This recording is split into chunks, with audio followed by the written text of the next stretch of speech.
यही बेचारों का संकट है, रिजल्ट वादियों का। परिणाम बुरा आए तो दुख, और परिणाम अच्छा आए तो आगत की आशंका, अब आगे क्या होगा। और जितना परिणाम अच्छा आता जाता है, आगे के लिए तुम्हारा पैमाना उतना ही ऊंचा होता जाता है।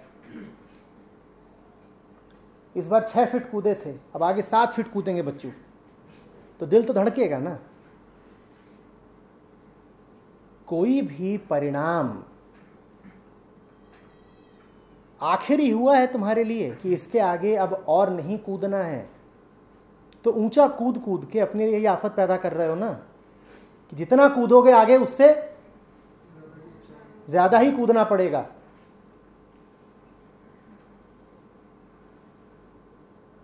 निष्काम कर्म का यही अर्थ होता है,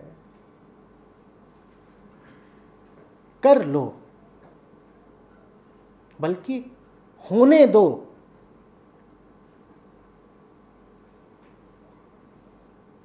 और इस झंझट में पड़ो ही मत कि नतीजा क्या आएगा। जो हो रहा है वो अगर पूरेपन से हो रहा है तो बस ठीक, अंजाम क्या आता है परवाह किसको है। और जो अंजाम की परवाह करेगा वो अंजामों के अनंत चक्र में उलझा हुआ रहेगा। कोई अंजाम कभी नहीं कहेगा कि मैं आखिरी हूं। तुम मर जाओगी तो भी अभी कोई और अंजाम आना बाकी होगा। इसीलिए खूब कल्पनाएं बैठाई गई हैं कि मरने के बाद आखिरी अंजाम मिलता है। कौन सा?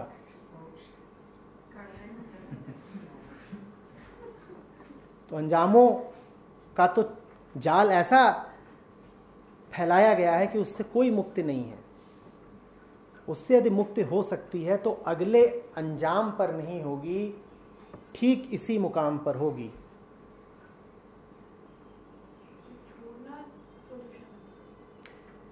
पकड़ा क्या है ये बताओ। तुम लोग बात हमेशा आगे की करते हो, इधर की कभी करते ही नहीं, बिल्कुल अभी की जमीन की कभी बात ही नहीं करते। क्या पकड़ा है तुमने? तुम पढ़ाई कर रही हो, अभी तुमने अपने एग्जाम के परिणाम की बात की, तुम पढ़ाई कर रही हो, तुमने हाथ में क्या पकड़ा है? किताब। मैं किताब छोड़ने को थोड़ी ही कह रहा हूं, मैं किताब से जुड़ी हुई चिंता छोड़ने को कह रहा हूं। नहीं, ऑटोमेटिक नहीं है वो। इसलिए है क्योंकि तुम्हें किताब से कोई प्यार ही नहीं है, तुम्हें सारा मतलब परिणाम से है। और परिणाम यदि आ सके बिना किताब के तो तुम किताब छुओ ना।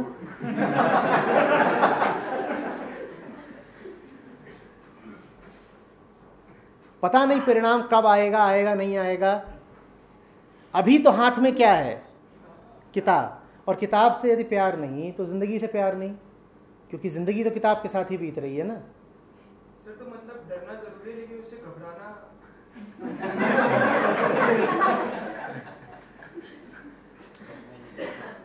जरूरी समझ लिया तो वहीं अटक गए।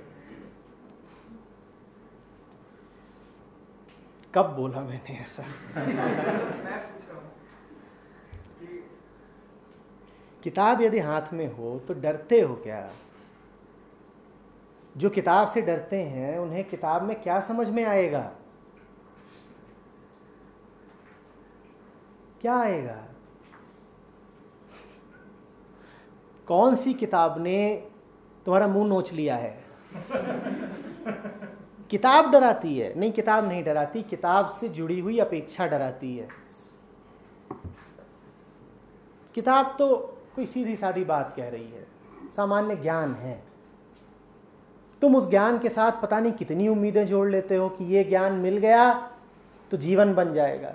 कोई ज्ञान तुम्हारा जीवन नहीं बना सकता, तुम जो हो सो हो। कोई किताब ना आज तक लिखी गई है, न उतरी है, न लिखी जाएगी जो तुम्हारा जीवन परिवर्तित कर दे। हाँ, कोई किताब ऐसी जरूर हो सकती है जो तुम्हें परिवर्तन की उम्मीद से आजाद कर दे, उतना ठीक है। पर तुम्हारी तो उम्मीद ही बड़ी बेहद की है। तुम कहते हो ये किताब पढ़ूंगा इससे कैरियर बन जाएगा, कैरियर बन जाएगा तो मैं चमक जाऊंगा। तुम चमक कैसे जाओगे?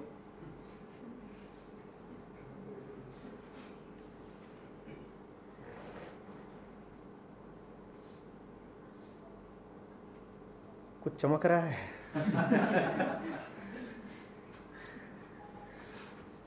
किताब डराती सिर्फ इसलिए है क्योंकि तुम किताब से वो मांग रहे हो जो कोई किताब तुम्हें दे नहीं सकती।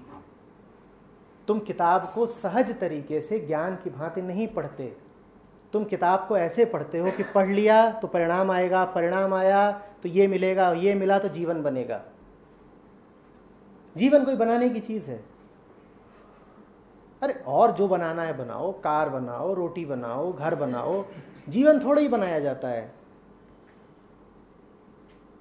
जब भी कभी किसी से कुछ ऐसा मांगोगे जो दे पाने की उसमें पात्रता ही नहीं, तो उसके और तुम्हारे संबंध में खटास आ जाएगी। तुम किताब से भी बिल्कुल वही मांगते हो जो तुम अपने प्रेमी से मांगते हो। तुम किताब के माध्यम से भी पूर्णता पाना चाहते हो और प्रेमी के माध्यम से ही, दोनों ही नहीं दे सकते, तो पुस्तक और प्रेमी दोनों विफल रह जाते हैं और दोनों तुम्हें डराते हैं। और एक मोड़ पर आकर के तुम दोनों को कहीं फेंक आते हो। काम निकल गया, इसके बाद किताबें रखते हो क्या अपने पास? ठीक इसी तरीके से नाउम्मीद जब हो गए तो प्रेमी रखते हो अपने पास? तुम कहते हो जो तुझसे ना मिला वो अगले से मिलेगा।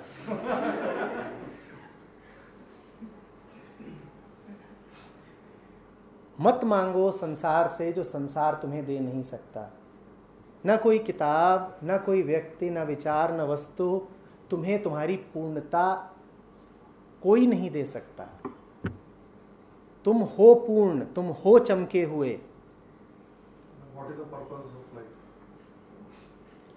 अगर तुम हो ही चमके हुए तो क्या करोगे पर्पस का? पर्पस का तो अर्थ यही हुआ कि कुछ और करना बाकी है, कुछ और पाना बाकी है, और न पाया तो कुछ खोखला रह जाएगा। सब मिला ही हो, तृप्त ही हो अगर, तो जीवन जीने में कोई परेशानी या बहुत मजा आता है इस एहसास के साथ जी के कि बड़ी कमी है, बड़ा अधूरापन है। कितने लोग हैं जिनको बड़ा मीठा मीठा सा लगता है ये सोच सोच के।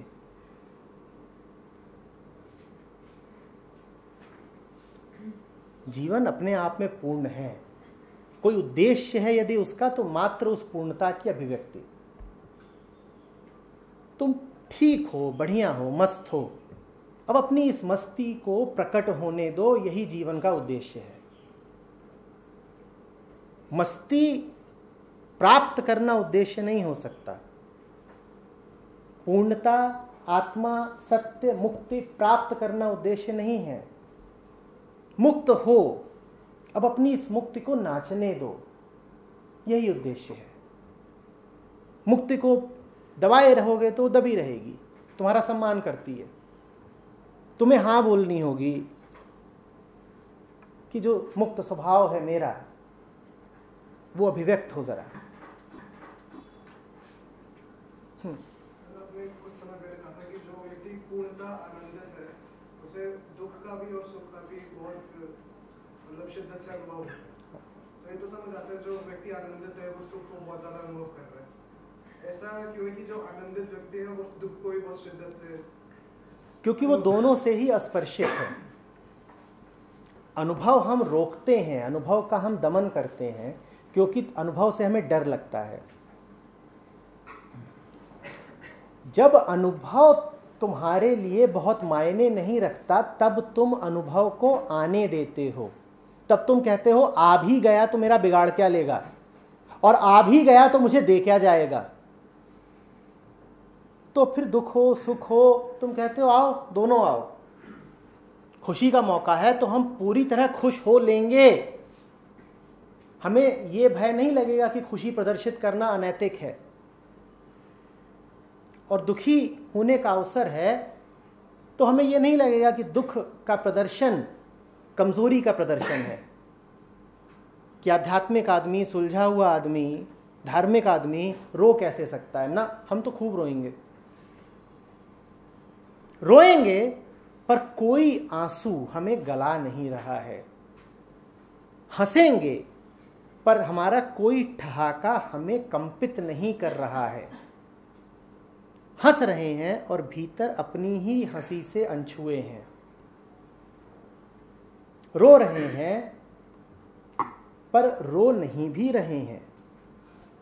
और जब तुम नहीं रो रहे होते हो तब तुम्हें आजादी होती है पूरा रोने की।